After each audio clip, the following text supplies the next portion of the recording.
Hello, today we'll be going through practice questions 31 to 40 for the CompTIA Project Plus exam. Let's begin.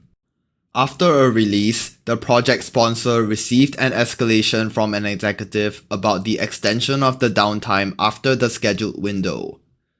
Which of the following should be added to the issue log? The correct answer is C. Customer notification. If there was an escalation due to extended downtime, it likely indicates a failure or gap in communicating properly with stakeholders, especially customers. To prevent future misunderstandings or dissatisfaction, customer notification should be added to the issue log as an area that needs improvement. Why the other options are incorrect? A. Continuous integration. This relates to development practices and is not directly connected to the communication issue that led to the escalation. B. Rollback plan. While important for mitigating technical failures, the issue here is about communication, not recovery from a failed release.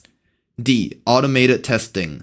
This helps catch bugs before release, but does not address the core issue of stakeholder dissatisfaction due to extended downtime and poor communication. Therefore, the correct answer is C. Customer notification. Due to multiple changes, the sign-off for the project scope baseline is delayed. The project sponsor has restricted the budget for this project. Which of the following should the project manager most likely do to move forward? The correct answer is A. Communicate with the affected stakeholders. When facing delays in scope baseline sign-off and a restricted budget, the first and most appropriate action is to communicate with the affected stakeholders.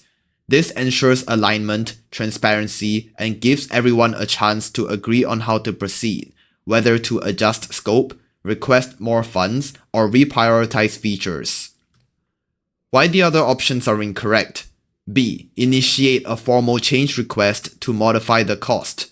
This may be necessary later, but without stakeholder communication and agreement, submitting a change request may be premature or rejected. C. Adjust the scope to stay within the cost. The project manager cannot unilaterally change the scope without stakeholder input and proper approval. D. Set a new cost using a lightweight estimation method. Creating a new cost estimate without stakeholder buy-in or scope agreement will be speculative and risky. Therefore, the correct answer is A. Communicate with the affected stakeholders. As a result of an approved change, the project manager updates the project plan with the newest project end date. Which of the following change control processes should the project manager complete next? The correct answer is B. Communicate the change deployment. Once a change request has been approved and the project plan has been updated, the next step in the change control process is to communicate the change to all relevant stakeholders. This ensures everyone is informed of the updated schedule and can adjust their plans accordingly. Why the other options are incorrect? A. Document the request in the change control log. This should have been done earlier, at the time the change request was submitted, not after the change is approved and implemented. C. Conduct an impact assessment. This also occurs before approval, to determine how the change will affect scope, cost, time, and quality. D. Implement the change. The change has already been approved and incorporated into the plan, so implementation is considered complete or in progress at this point. Communicating it is now the priority. Therefore, the correct answer is B. Communicate the change deployment. An opportunity emerged in the middle of a project lifecycle. Which of the following is the best action for the project manager to take? The correct answer is A. Exploit the risk. In project management, opportunities are considered positive risks. The best response to a high priority opportunity is to exploit it, meaning the project manager takes deliberate action to ensure the opportunity is realized and the project benefits from it. Why the other options are incorrect? B. Accept the risk. This means taking no action and just monitoring the opportunity, which is not the best approach if the opportunity is valuable. C. Avoid the risk. Avoidance is a strategy for negative risks. not opportunities. D. Transfer the risk. This is also used for threats, where the impact is shifted to a third party and is not applicable to opportunities. Therefore, the correct answer is A. Exploit the risk. The high-level technical requirements for a new application state that the application should be suitable to support enterprise-level client-server solutions. Which of the following meets these requirements? The correct answer is C. Multi-tier architecture. A multi-tier architecture is designed to support enterprise-level client-server solutions by separating concerns into layers, typically presentation, application, and data layers. This structure improves scalability, maintainability, and supports large, complex enterprise applications. Why the other options are incorrect? A. Data warehouse. A data warehouse is used for storing and analyzing large volumes of data, not for structuring or supporting client-server applications directly. B. SQL database. A SQL database is a component used to store data, often in a multi-tier system, but it does not by itself represent a complete enterprise-level solution. D. Content management system. A CMS is an application used to manage content, and while it may run on a client-server model, it's not a generic architectural solution for enterprise-level applications. Therefore, the correct answer is C. Multi-tier architecture. Halfway through a project, the sponsor states the project is taking too long to complete. Which of the following should the project manager consult? The correct answer is A. Gantt chart. A Gantt chart visually displays the project schedule, showing task durations, dependencies, and progress over time. When a sponsor expresses concern about delays, the Gantt chart is the best tool for the project manager to consult and explain current progress, identify bottlenecks, and evaluate the timeline. Why the other options are incorrect? B. Maintenance window schedule. This outlines planned system downtime, typically for IT systems, not useful for overall project progress tracking. C. Functional requirements.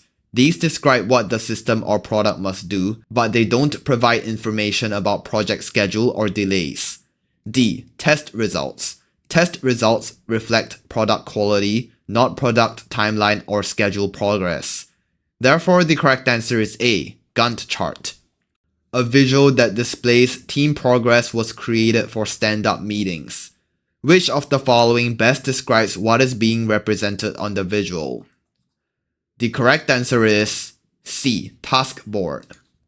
A task board is a visual tool used in stand-up meetings to show the status of work items, typically divided into columns like to do, in progress, and done. It helps the team quickly see progress and identify any blockers during daily stand-ups. Why the other options are incorrect? A. Decision board. This would track decisions made or needed, not daily progress on tasks. B. Whiteboard. While a whiteboard might physically host the task board, it's a generic tool, not the best descriptor for a progress tracking visual. D. Dashboard. Dashboards show high-level metrics or KPIs and are used by stakeholders or managers, not typically the best fit for daily stand-up visuals showing specific task progress. Therefore, the correct answer is C. Task board. A project manager is assigned to a multinational project with team members from different continents. Which of the following is the most important aspect for the project manager to consider? The correct answer is D. Cultural differences. In a multinational project with team members from different continents, the most important aspect for the project manager to consider is cultural differences. These can impact communication styles, decision-making, work habits, holidays, and expectations. Successfully managing cultural diversity helps build trust, improve collaboration, and prevent misunderstandings.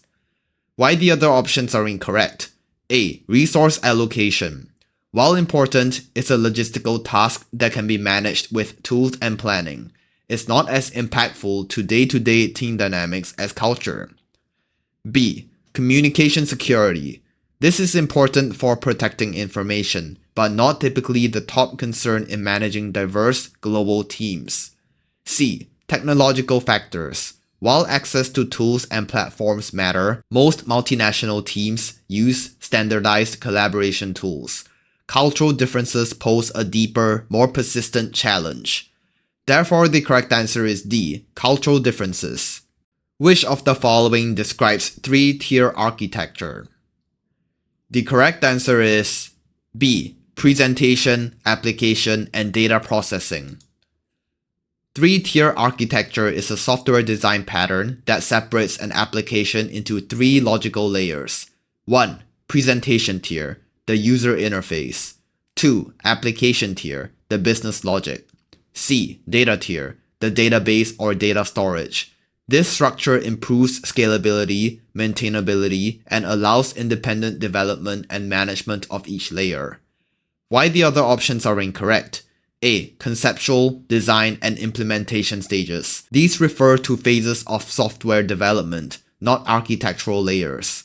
C. Network, software, and security. These are components of an IT system, not layers of an application architecture. D. Development, testing, and production environment. These are deployment environments, not architectural tiers. Therefore, the correct answer is B. Presentation, application, and data processing. After determining the appropriate maintenance window, which of the following should occur next in the operational infrastructure change process? The correct answer is D. Develop a rollback plan. After determining the maintenance window, the next critical step is to develop a rollback plan. This ensures that if the change fails or causes unexpected issues, the system can be safely returned to its previous working state. It's a key risk mitigation step in the change management process. Why the other options are incorrect? A. Implement the change. Implementation happens later, only after planning, testing, and communication steps are complete. B. Approve the test plan. Test plan approval typically occurs before or alongside scheduling the maintenance window, not after. C. Notify customers. While important, customer notification is done after the rollback plan is in place and the change is confirmed and scheduled. Therefore, the correct answer is D. Develop a rollback plan. We have come to the end of today's video. If you liked the video, please make sure to like and subscribe. Goodbye.